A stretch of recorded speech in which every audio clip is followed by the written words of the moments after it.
Good afternoon,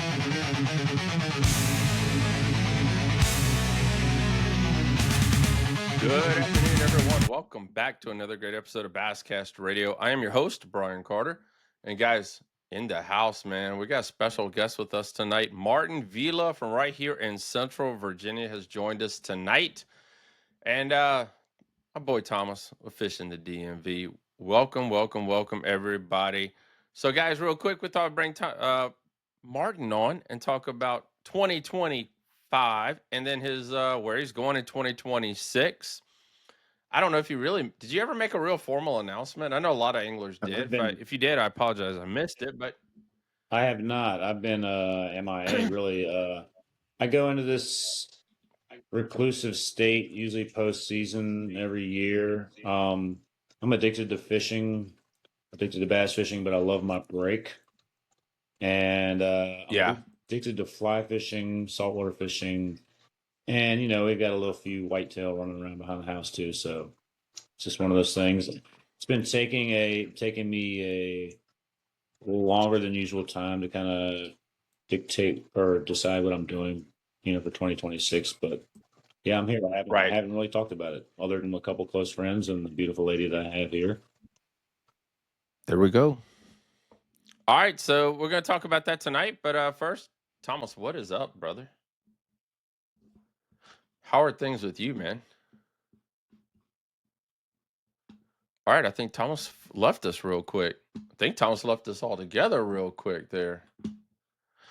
All right, so we're gonna bring Thomas back in here in a second and see what is up with him. But Vila, let's recap 2025 real quick while we're waiting on Thomas. What was your thoughts on 2025 and your takeaway on the season? You had a pretty good season. What was the takeaway on that? It wasn't the 2024 season, but it was a good 2025. I mean, 2025, things can change quickly, is what I'll say. And 2025 was a different set of legs. And the bar of success has risen at the Bass Pro Tour level.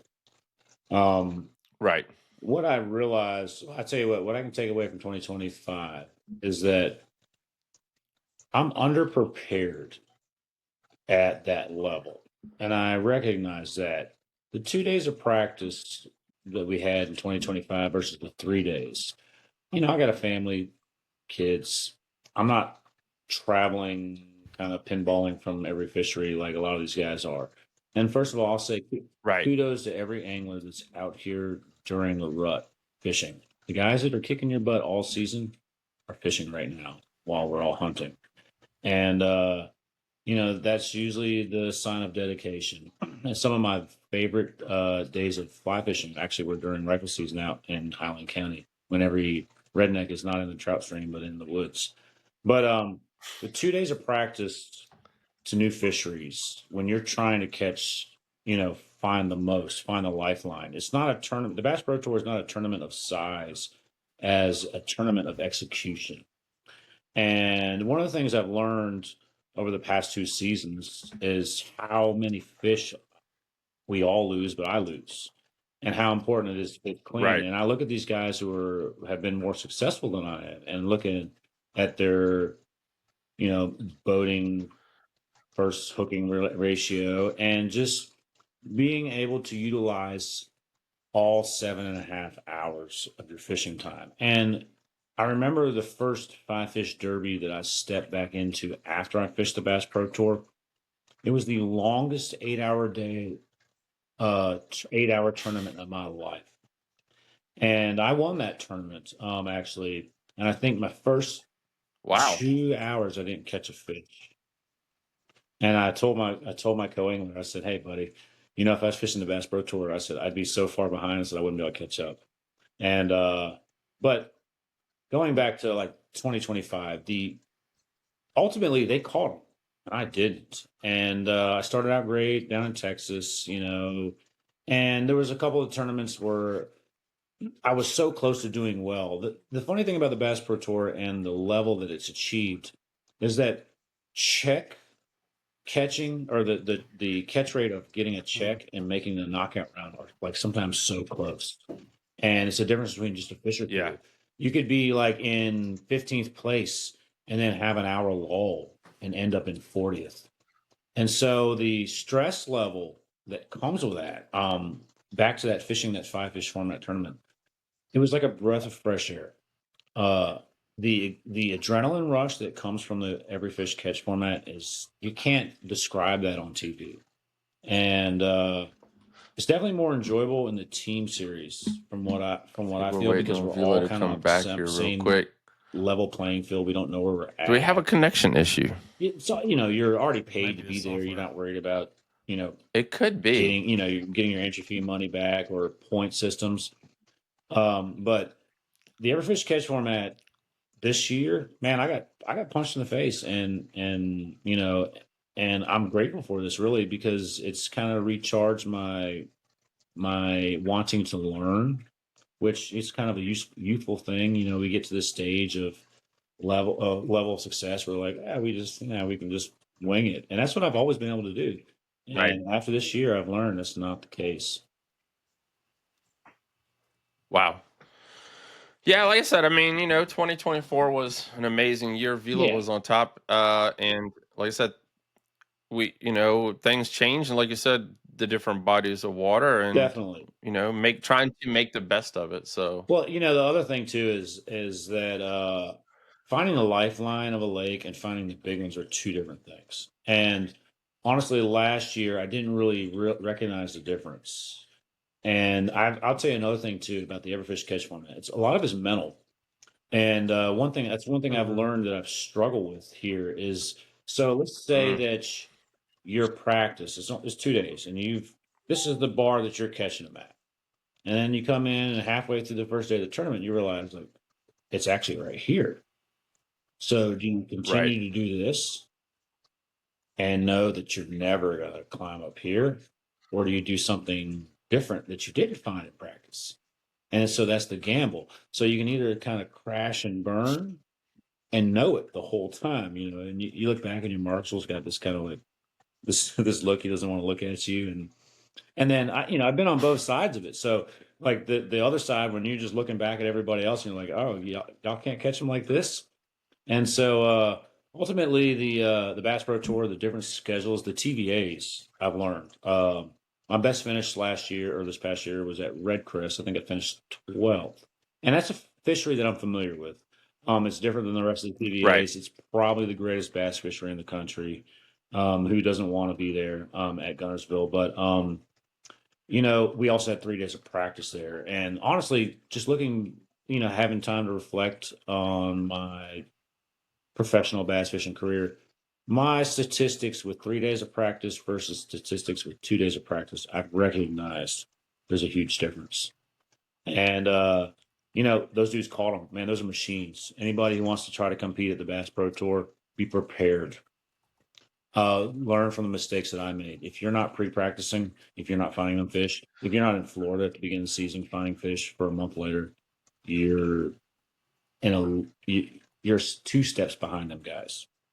And ultimately, bass fishing, I feel like the bar has risen across every level, whether you're at the local Lake Anna or Right. Smith Mountain Lake or anywhere. And that's what bass fishing is in 2025, and it's going to continue to be like that in 2026.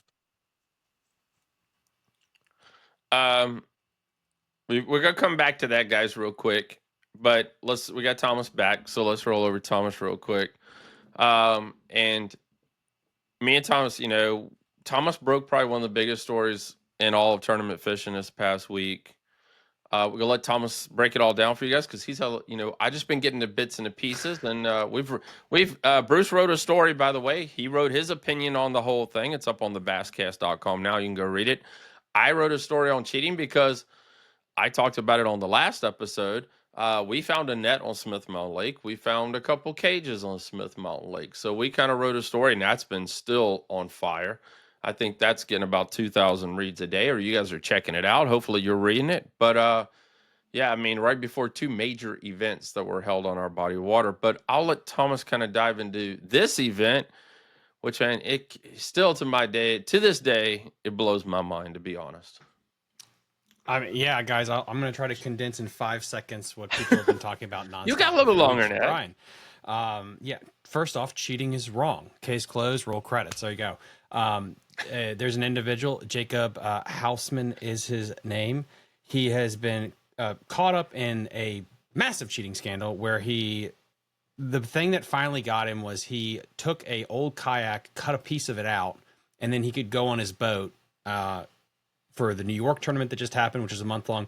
He would drive into Canadian waters, catch them, drive back, and then pull out the little plastic kayak piece and take his pictures. And he's entered probably over 100 plus tournaments in 2 years, and he's probably pocketed close to $50,000 doing this because it's always death by 1,000 cuts. The tournaments he would enter were month longs, but they didn't have a huge payout. But kayak fishing, you can enter 3 or 4 tournaments at the same time. And so he was able to really cash a lot of checks. And when you look at it, all of his tournaments that he was a part of, he had like a 98% winning percentage. Yeah. It was something astronomical. It was stupid. Like he'd never lost. And when he fished one-day tournaments, he got caught cheating multiple times where he would fish ladders or low head dams within the limits of where Pennsylvania would let you do that. I think he's been banned from life from every single thing known to mankind.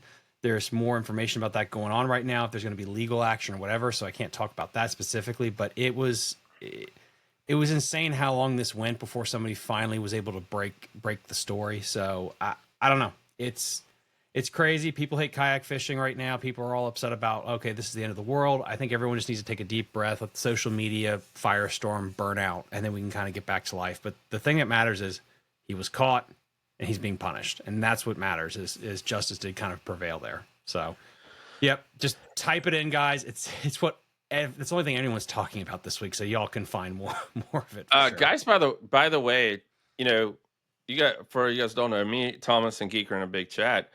Thomas actually did the numbers on this thing before this even came out, where like his percentage of win rates and all that stuff. I mean, Thomas really dove deep in this thing before this announcement came out and these photos that we saw hit the internet Monday, Sunday, whenever it was.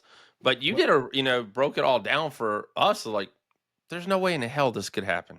Well, that's because he stole money from me. Because if you guys don't know, I run fishing tournaments as well for all my Patreon subscribers. And yeah, he just eerily always did well, like astronomically well, no matter what.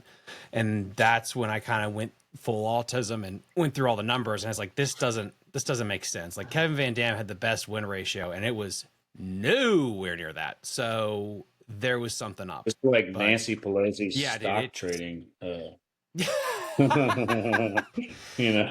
Yeah, and Martin, that's something that's just like me and my friends talked about. It's like if you ever figured out how to break a casino, you would be a little bit more subtle. Maybe I would go every other day or once a month. Not you would show up every day at the same time and try to clean the place out. And he was not casual about it at all. And that's the thing that makes me the most irritated is he wasn't super casual with it, and yet it still took so long for people to kind of bring him down, which is mind-blowing.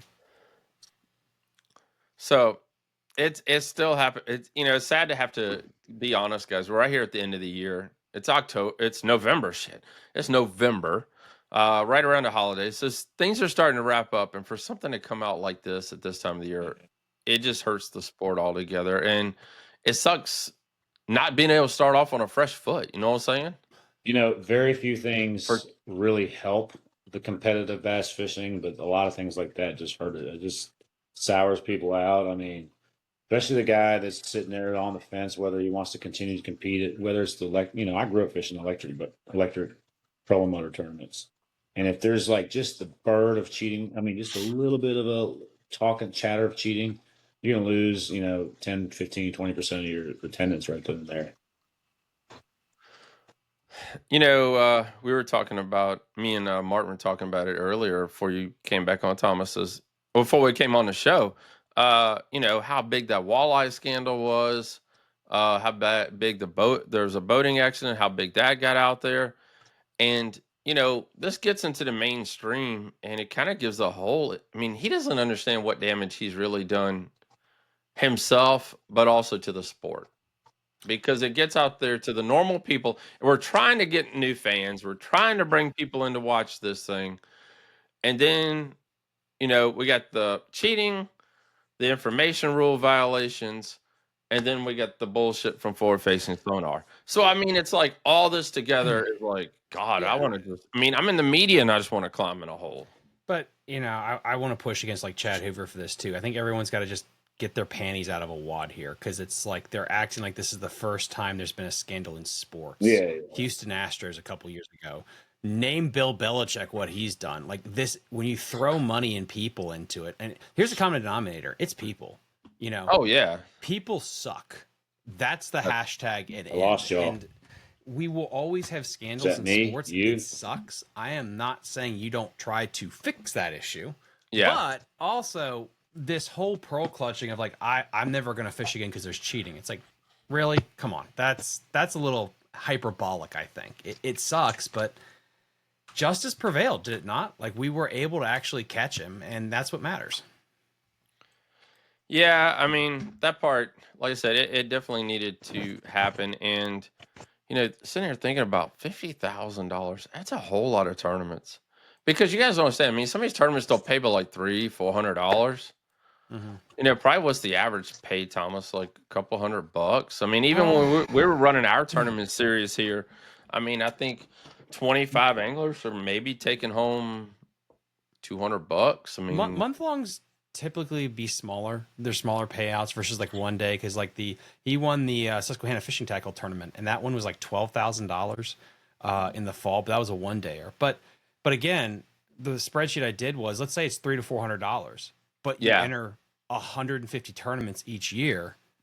That to me is almost, if you were going to look at this like from understanding the mind of a criminal, that's what's kind of brilliant, is entering smaller tournaments that hopefully wouldn't raise any flags when you win. Because what really put him on the radar is when he won a major event that was like 15 grand, and he blew it out of the water, like beating like, Christine Fincher, like all these heavy hitters. Oh, yeah. And I was like, that's a little weird.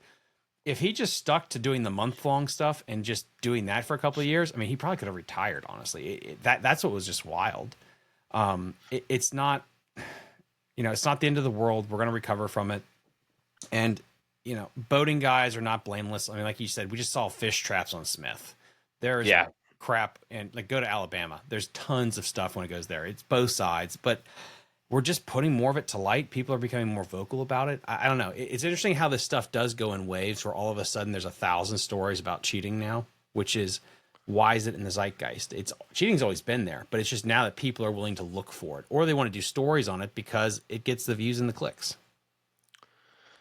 Yeah, like I said, it really, really is just awful that it's, yes, he got caught. Yes, it's over. Hopefully, but the bad thing is that now 2025 is over. We're getting ready to roll in 2026 in about a month and a half.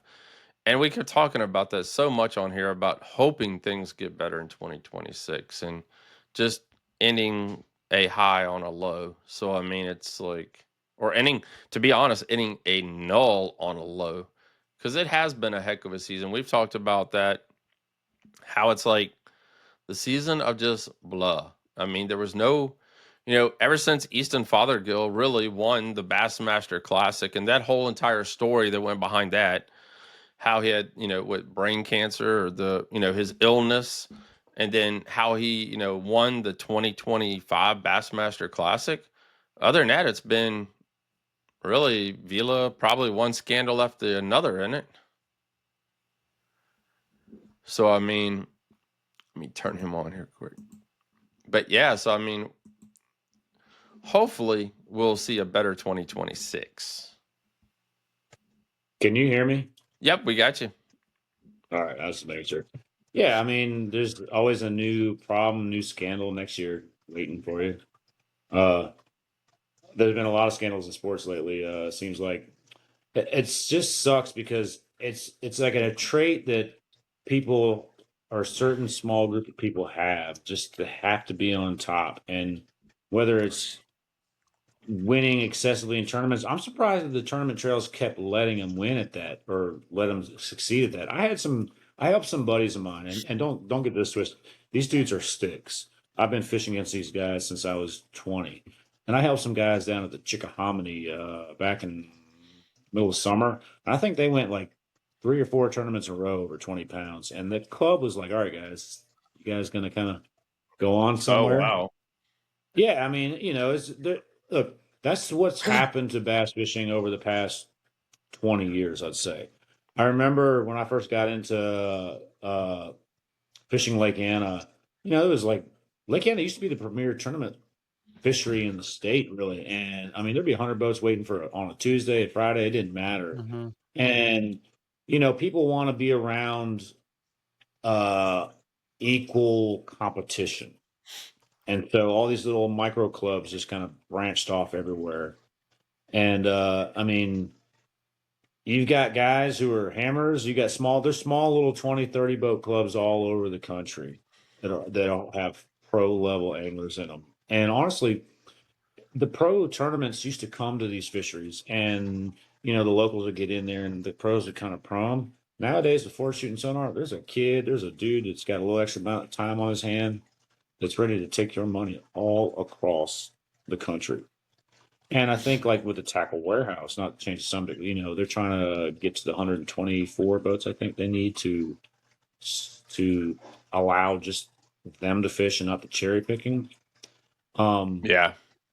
and I see that is because dude, there's somebody there with $5 grand ready to take one of those checks, and you got the guys who are fishing all season, kind of paying the tournament dues that are kind of getting snubbed from that. I had a good friend of mine a couple of years ago, or last year, lost a couple of checks because of it. And so anybody nowadays, man, on the water, if they're on the water excessively, if they're on the water right now during hunting season, they're ready to take your money.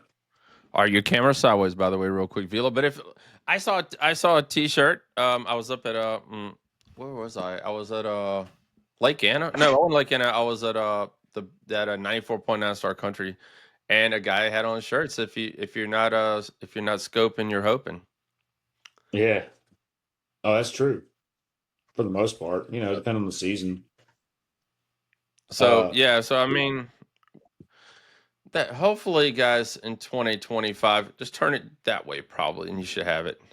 So hopefully in 2026, everything will calm down just a little bit around here, and we'll get back to fishing. yeah. I mean, Thomas, I think. Go ahead. go ahead. No, you go ahead. Oh, I was saying, I think that it's trending that way, anyways. I fished a multiple day event at Lake Anna a few weeks ago, and we had a one win in the event. And I mean, look, like I said, there's 20, 30 boat clubs. That elite series then at Lake Anna out of Sturgeon, those dudes are ready to take your money. Um, and but we ended up winning it fishing up real shallow. It was kind of fun. I think we caught 3 over 6 pounds that weekend. Well, yeah, Which because the is grass is good at the lake now too, dude. well, The grass is they've really been good. spraying it though. They've been No, spraying it though. So I like, know. yeah, I mean, I get it. But I don't. and I've got a bunch of history on that lake too. But it was fun. I mean, when I realized that we didn't need the screen, it was kind of like, all right. And fishing against a younger generation, you got an advantage of that. But I mean, there's some sticks there that don't need any screens to catch 20 pounds every time they fish. And the Mhm. Perrin brothers, I think, ended up winning the team of the year. Those boys are hammers there. You're not going to beat them at their own game. But it's fun with it. I'm addicted to jig head minnow fishing. So is half the country. And when you're in the colder weather months of the year, there's no better way to put a big bass on Instagram or Facebook. And hey, don't get it twisted. I'm not a purist at any level. I grew up fly fishing. That's what I've been doing a lot of here lately, anyways. And look, there was a time when I would only throw dry flies, and I considered conventional tackle the dark side. I love catching big bass on live bait. I don't care how I catch fish. Tournament angling, hey, some feel it. There's a reason why we were not given the gift of seeing under the water by our maker. And then so I kind of like a little bit of both. but ultimately, it's changed the game. I mean, and shout out to that Fothergill kid, man. I mean, Oh yeah, he's wh- something I amazing. don't- honestly, I feel like that Texas alone should be like it should be allowed forever there because the lives. I mean, or I don't use live skill. I'm an active target man. I'm a Lowrance person, and I'll be honest with you. I started with the Garmin. I've had a Garmin since 2020 or when it first came out, and when I switched over to Lowrance, it was kind of like listening to a different language or a different accent. Like you got that backwoods hillbilly redneck that only they can understand themselves. And then you have a proper British language. And once I kind of, once my eyes adjusted to Lowrance, it's superior to me. And so, like the open water pelagic fishing that our lakes in Virginia have, Hmm. I mean, all winter long, man, I'll take that.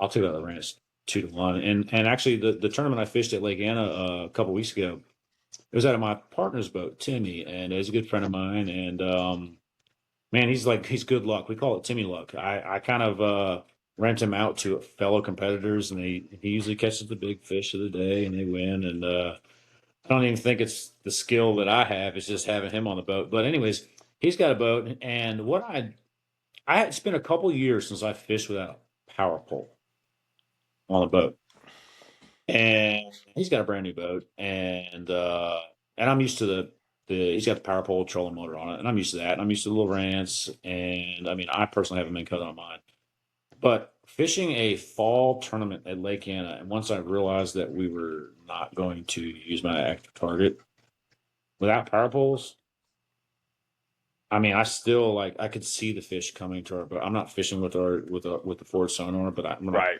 cut it off because it'd be foolish to do that.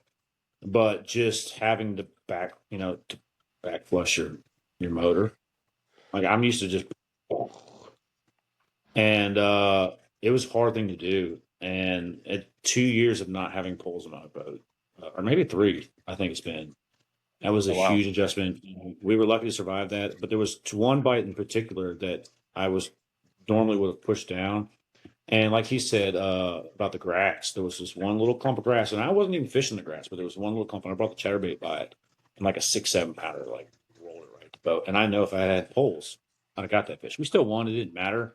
But when you're fishing competitive tournaments, I mean, dude, like Smith Mountain Lake it was back in the early spring. I mean, Buddy might have 25 pounds down there, and usually that wins something down there. But I think it was like a 34 or something pound bag. Oh I yeah, he mean, fished that yeah, cat it was a event. big one. Yeah.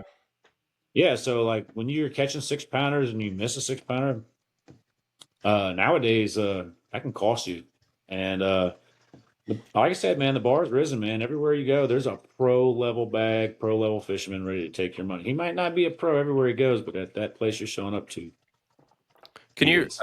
hey Vila, can you rotate your camera real quick for us? You're up. You're sitting sideways. We'll Me, have to turn our head. Yes, sir. You. All right. this way, Also, it hasn't changed. You this gotta. way. Nope. It needs to go the other way because now you're facing this way. There you go. Now we got him. Um. All right. Well, it went back. You're sideways again. Does it matter? I don't know. Also, guys, if you didn't, while Vila's getting his camera straight there, I posted a story today, which hopefully you guys have all had a chance to read it about the Potomac River. And this is right up perfect. Perfect. And it's up your way, Thomas. It got a B rating this week. It says despite decades of cleanup, the Potomac stuck at a B, still too populated to for safe swimming and fishing. And this actually came out today. It was sent to me by I think it was the organization that kind of ran the test or the people, the Potomac River Conservancy's 2025 Potomac River organization. I know Thomas has been busy today and had a chance to read it, but it's quite an interesting little chatter about what all they broke down and the grades. I think it said it has been the last 4 years. It's had a B. grading. It came from a D, two Ds, a C, a B minus, a B, B minus, and a B. So what it, I don't want to throw you out there because we didn't really talk about this, but I know you know a little bit about the Potomac and what all's been going on up there. Yeah, I mean, there shouldn't be a shock that Washington D.C., Northern Virginia have shit infrastructure, and the river. It's insane. We don't have dead bodies and the thing's on fire right now. I mean, let's be real. Like it's the Potomac River near D.C. Like it's not a Canadian watershed glacier lake. It's a miracle that it's been able to hold up as well as it has, and until you get some kind of intervention from local ordinances to clean up the runoff that's going in there through Pohick up near DC, like you're gonna have this issue. It just is, and this is one of the reasons I think you have shit grass right now. I mean, you guys know I cover the river every single month, and all we hear about is how the grass is dead, and it started at DC and it's worked its way down. And I wouldn't be shocked if in a couple of years you're going to have to go past Belmont Bay south to get some kind of consistent grass right now. And I think that is 100% to do, conspiracy theory hat on there about runoff and pollution. I think that's a good part of what the issue is. Could be wrong, and I'd be happy to be wrong about it. But it's just very eerie if you take a map and you color in where the grass no longer is, how it starts north and works its way south. So we had that issue here on the James River, a bunch of runoff from a couple different organizations back in the day. I think hopefully most of that by now has been straight and cleaned up. And I know in Aquia that there's an issue. I can't say anything more than this, but there are homeowners that are spraying in Aquia, and that was an issue this year because you're not legally allowed to spray a Chesapeake Bay watershed. But yeah, if the people at Lake Anna and these homeowners of the Potomac would have their way, these places would just be swimming pools. It's terrible, like what these homeowners associations do to these places when they start to get good and healthy. But what are you going to do? Is there any spraying of grass in the Potomac? I had heard that Pohick was getting sprayed. Yeah. Dogue was getting sprayed. Pohick, I have not heard about. Aquia Creek, I have heard about. So yeah, I mean, you spray a tidal water, it goes up and down. Like a lot of the, and this is secondhand information, but a lot of the alpha fisherman class of the heyday would, or some of them would attribute that fall off, back in, I don't even know when it was, to when they were working up at National Harbor and the grass was so bad that they sprayed it. Wow. They had to spray it to be able to just move. And, tidal water sprays is going to go wherever. But, I mean, the cleanliness of your fishery is dictated by the aquatic vegetation, especially the tidal water. I mean, one of my favorite creeks in the Potomac River was actually across from Nanjemoy. It was called Chotank. And a buddy of mine, Alan Harvey, was a great river stick at the time. We would run 45 minutes down there, and we had one cast that we could catch 19 pounds off. And when there was green grass in there, they were there. And as soon as it died, it never became again. It's like the lower end of like Nanjemoy and all that down there. Yep. And really, honestly, like there's a bigger topic on the quality of the whole entire bay when your feeder rivers are not vegged out. I mean, that lack of grass in Potomac could have a huge impact on the striped bass survival. Mm-hmm. And the Chesapeake Bay is the most important fishery in the entire country. I will say that it is, and if I only had one fishery to fish for in the lower 48 states, it would be the watershed. I mean, from the Susquehanna smallmouth all the way down to our cobia fishery, the bluefin tuna, everything else. But that grass in that Potomac River is meant to be there. And I don't know who's doing it. I mean, I know that there's money up there. Obviously, anywhere we see big giant houses, big boats, it's usually the first sign. And I don't know if I don't know if the commercial fishermen have anything to do. I mean, who knows? I mean, it's their river ultimately. The Potomac River Commission is open for business, and I kind of like that because they kind of held on to the two striper creel limit longer than anywhere else. So it's kind of one of these fisheries that we all got to get along at. But the vegetation thing, I mean, it's beating a dead horse. Brian Schmidt will tell you. I mean, that's one of the greatest grass fishermen that has ever lived. And I mean, look at what's going on in Florida. So I mean, the Potomac River. Yeah, is- we don't want to is die. a We don't want to get down that phenomenal- rabbit hole again. Holy crap! I know. It's a whole nother one there. All right. But Anyways, you I'll look- rant on about the Potomac. I love that. No, you're good. No, I mean, you have to do a better job of educating the public because we have to do something to make the idea of hydrilla in a body of water not the boogeyman. Again, you could look at Lake Anna. Guys, I have a whole biologist 2-hour talk conversation about how Lake Anna evolved and the grass carp came in and killed it, and the lake's back. Like, I think there's going to be a 40-pound bag caught this winter. Like, I'm going to bet my unborn child on it because that place is on fire right now. It's really, really good. And now you have all these homeowners associations, Sarah and Becky, that want to nuke the freaking place, and they're trying. And it's sad. It's really sad because if you kept hydrilla in Lake Anna for 2 to 3 years, oh my God, that place would just go off the chain. Smith Mountain Lake, the same thing. And Oh yeah. and the Potomac being, again, a Chesapeake Bay watershed, and you look at the mussels, the Manhattan. Well, we don't talk about Manhattan. One of us will probably get shot if we do that, but that's a whole other topic. But all of that feeds the bay. And if you have a healthy river, you will have a healthy bay. So please, if you get a house out there, do not be spraying because first off, you will go to jail. It's a federal crime. But second, you're just going to do damage to the ecosystem. So TED Talk over. It's like here at my little home lake. I live west of Charlottesville, and I live at the base of the Blue Ridge Mountains. And our Crozet's drinking water is Beaver Creek Reservoir, and they're spraying it in there too. And they said that I was told that if they sprayed the grass off, they could use one less chemical to purify the water. And I'm like, man, I'm drinking this water. This water tastes like chlorine and crap. Like, so you're Wow. using one chemical to treat a whole entire lake to stop to use another chemical.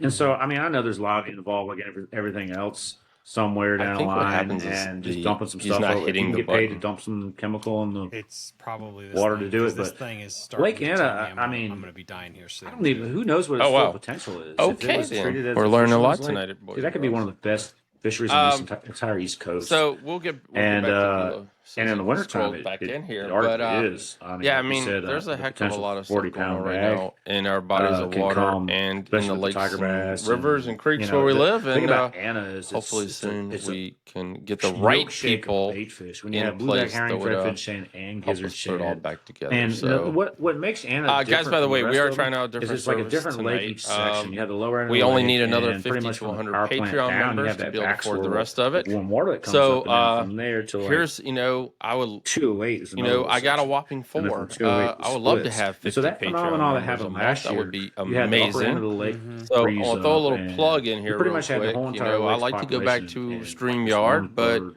of the StreamYard lake. said I need to pay And that $300 time, a man, those month, females and are already I just make nothing. So there you And go. another thing too is 0 big plus bags 0 or equals big 0. whitetails are the same way And too. Like the you know, horns on are our cyclical. Patreon, Like some it's years everybody's killing I think it's booners, and then $4.95, $5 a I month think to back become in a Patreon member. the heyday of Lake And Anna, the with that, 13 it helps pound or pay lake for the record. service. It I think helps there was pay for the like multiple double digits caught the that year. I hosting. know there was a boy that caught one at like 11. So and a I half mean, off the dike that there same is year. a So whole lot there's that those goes phenomenal into years this thing that too. a lot of people do not The boys that have see. been kicking So everybody's butts down there at Anna, some young kids down there. I was talking to sign them up there today a few weeks and back, become and a said, "Hey man, you know, Patreon sometimes member I've seen Lake Anna for, be like I 60 said, degrees in January." $5.95 a month. And so that like concentration of It's fish doesn't pretty daggone always cheap, happen, and or it helps sometimes out it more just than takes you right can to ever the end of imagine. January, So, beginning of February to happen. but You know, yeah, if you had allowed we'll hydrilla have to to revisit succeed at the Anna for a decade, bodies of the issues with the God bodies knows of how water many that are 8 to taking 10 place pounders right will here survive. around us and in Central I lose you Virginia. guys. And like what Thomas said right there, it is a federal crime. I lose And you. hopefully, you don't want to see people go to jail, but hopefully people will go to jail based on this entire situation. So, all right, I'm gonna wait Thomas come back on real quick. But yeah, it's there we go. We got Vila again. Yeah. For some reason, I kicked Thomas out too, so I don't understand why. I do Yeah, I not know. understand. You guys go to this, like, you go through this whole little, like, ha ha ha, I can hear this, like, echo in you sometimes, right before I'm going to lose you. Oh, okay. All right. So Thomas said he's going to donate some money, first of all, to our Patreon, by the way, to replace this service. So let's dive into this part right here real quick. Like you said, you really haven't announced where you're going, what your plans are for 2026. And we really wanted to do that tonight before we wrap up here. So let's talk about that and your take on the future. Yeah, man. So one of the reasons why I hadn't announced is because we were all going through an application process at the National Professional Fishing League. And I've talked to Brad, had a couple good conversations with him. And you know, their season was a little bit later. It's not nearly as late as what's going on with the EQs. I mean, phew, I feel like that was like the first trail to start and the last one to end. But the NPFL has intrigued me the past couple years, and you know, it's just old school fishing. And I even told him, I was like, "Hey, Brad, I'll be honest with you. It seemed like it was kind of like the retirement tour. And then, like in a matter of a year or two, it seemed like that tour is trending, and it's going back to the grassroots of bass fishing. Like I've said before, I'm addicted to my active target, but I'm 42 years old.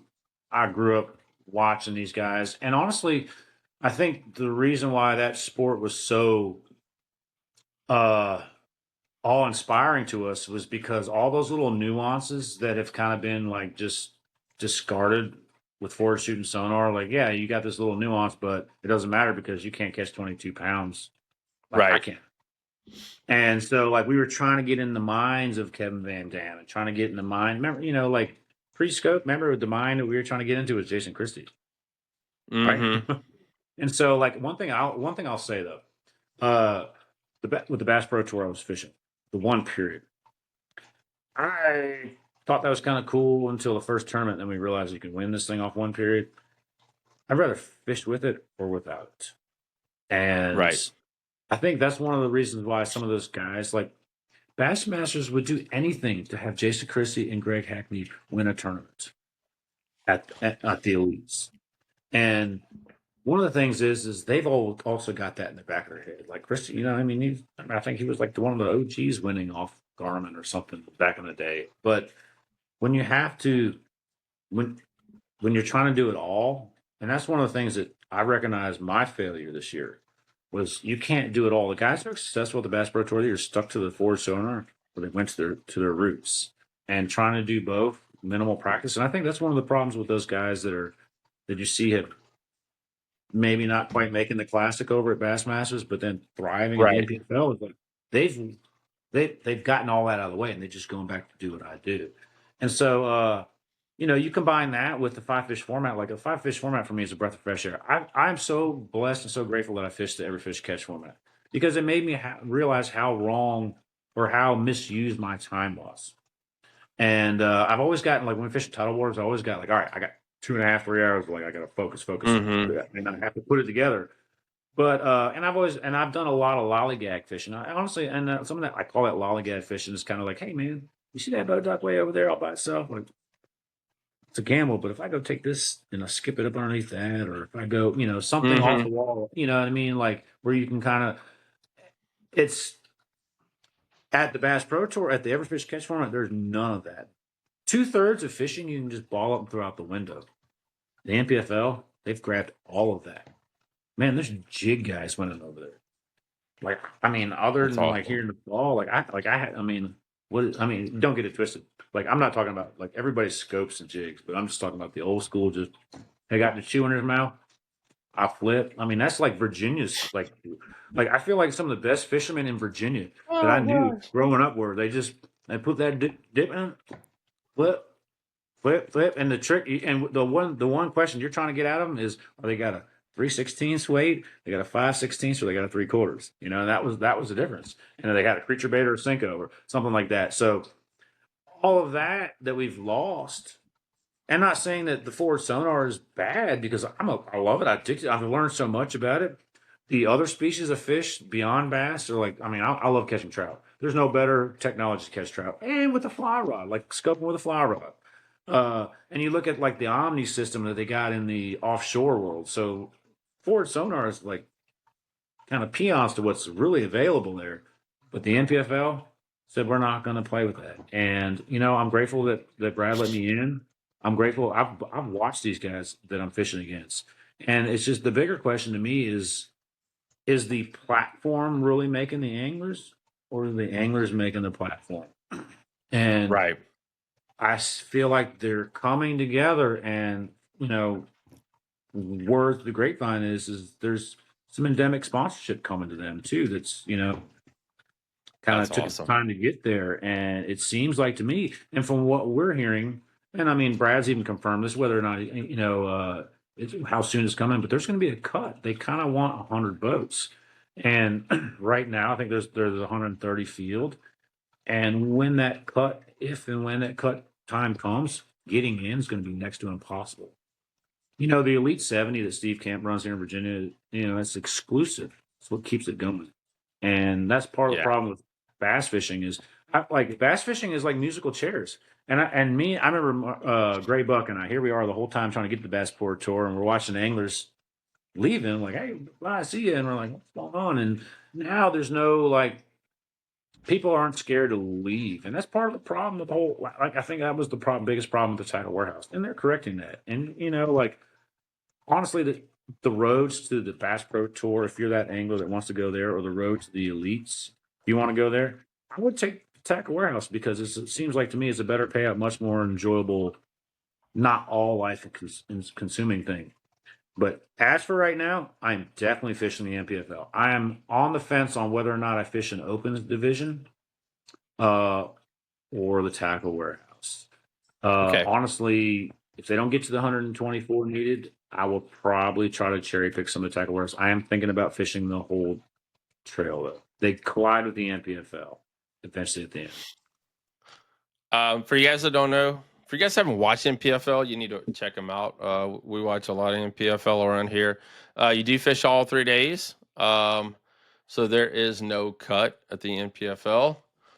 And my light wants to go out as well. So it's one of those nights. You get the 5 fish limit, 3 days of fishing, and we're going back to the old school style of fishing. Plus, you only fish, what is it, about a tournament a month? Is that what it is? Yeah, So I mean, it'd be nice to have just there's the right amount of tournaments. I feel like for me, and that's for everybody's different because you got these kids out here that just don't have kids. I mean, I've got kids. I've got a beautiful woman. So like the right amount of tournaments is like 8 or 9. So I mean, they have 6, and then a championship. Hopefully, I make that championship. But if I don't, I'll have to subsidize the rest of my season somewhere. right. So Go ahead. Not go ahead. Go ahead. So NPFL, excited. Schedule's already out. Have you taken a look at the schedule? Yeah, who doesn't want to be down at Harris Chain? The Texas place, I don't really know anything about that. The next 2 are in Alabama, post spawners, I believe, and then they got 2 up in New York. I've never fished Lake George. That's the one that caught my eye the most. I've always driven by that to go to Champlain.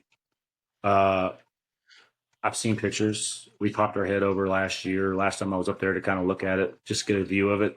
I've always wanted to fish it. I think it's known for a bunch of little ones, and then I think there's some really big smallmouth in there. But hey, it's a great schedule. Who doesn't want to be at the St. Lawrence? What? Let me ask you, what's your take on the NPFL guys does fish later into the year than most of these the major league fishing as well as the Bassmasters. So I mean, we really like it for that because it starts getting into the fall and not in fall, but I mean late summer. So it does fish later because they don't do the back to back like Vila was talking about earlier, where there's always back to back events. There's an event October, or event in November, event in December. I'm just throwing this out there, okay? Well, I think one of the biggest things is the NPFL. I mean, Brad and Michelle. I think they recognize that they want everybody, and they have to navigate through all these other tours to be able to achieve that. And the once a month thing, I mean, yeah, I don't want to drive to Texas and then a month later drive back to Texas. Get it over in a block. Yeah. But yeah, and it's not that late. They've kind of pulled that back a little bit. September. Now their championship's going to be, to be determined or whatever. But September's, I mean, usually we're fishing a Toyota Series in September on the Potomac. And that's kind of likely what I'm thinking about doing is fishing that Northern Division. Who doesn't want to be on the Champlain and on the St. Lawrence? And then, I think the Potomac is in June. But the NPFL, 6, my liking to be maybe 7, but hey, this is their gig. 6 is fine with me. I mean, the Tackle Warehouse got 6. Yeah. I had toyed with fishing the opens. I thought that. But I pretty much, when I left Saginaw, I knew I was going to fish the NPFL. And you know what? The thing about, I feel like that it's just the anglers are solidifying that. And I think it's showing that there's so many platforms in fishing, whether it's professional angling or wherever you want to look, anywhere you just swipe your phone, there's something there. But the NPFL has got everybody from all different corners, the Bass Pro Tour, Bassmaster, and everybody else, and household names, and it's just some raw fishing. So if that's your cup of tea, I know that a lot of my buddies, and I mean, granted, I'm in my 40s, early 40s. A lot of my buddies, they watch that NPFL, and I think a lot of it's a little bit of like they just don't like the younger crowd kicking their butts. And I mean, hey, kudos to them dudes, man. I mean, look, I'm a jig head and minnow addict. It's just kind of a breath of fresh air, and everything else is the same. The only thing different is the NPFL. There we go. All right, guys, you heard it here. NPFL for Vila in 2026. Guys, head on over and follow him on Facebook. We know he's got 25 followers. We need to get that up a little bit more, Vila. I always mess with him about it, but Yeah, guys, he does. He busts me hard. He's a stick. Please follow the journey.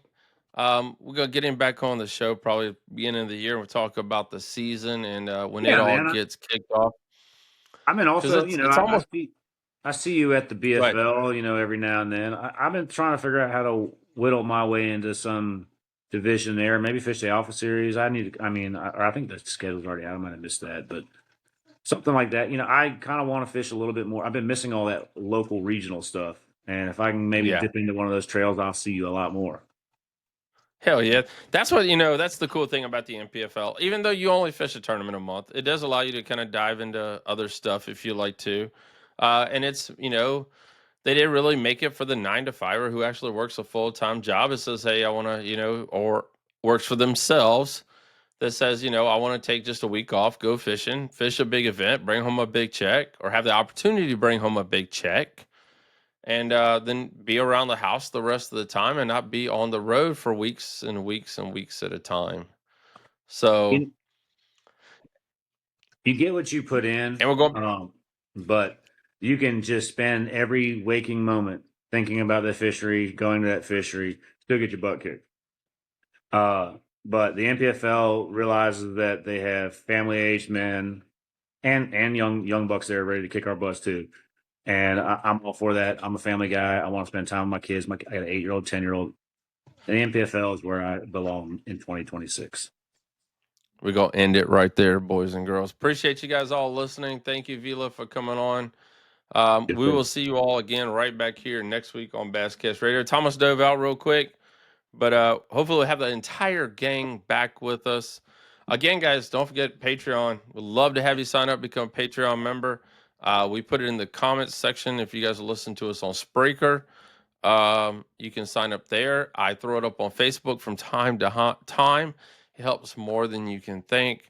For Patreon members, it is commercial free. You get the podcast on Sundays instead of Monday morning. So if you like to listen early, you're more welcome. I've had people reach out, say they like for the YouTube to be Patreon run, but I would have to get that set up and go the opposite direction. But maybe one day I might do a survey, but then you'd have to actually sign up to become a Patreon member. So either way, thank you guys. Appreciate you. Thank you for listening, and we will see you all right back here next week on Basscast Radio.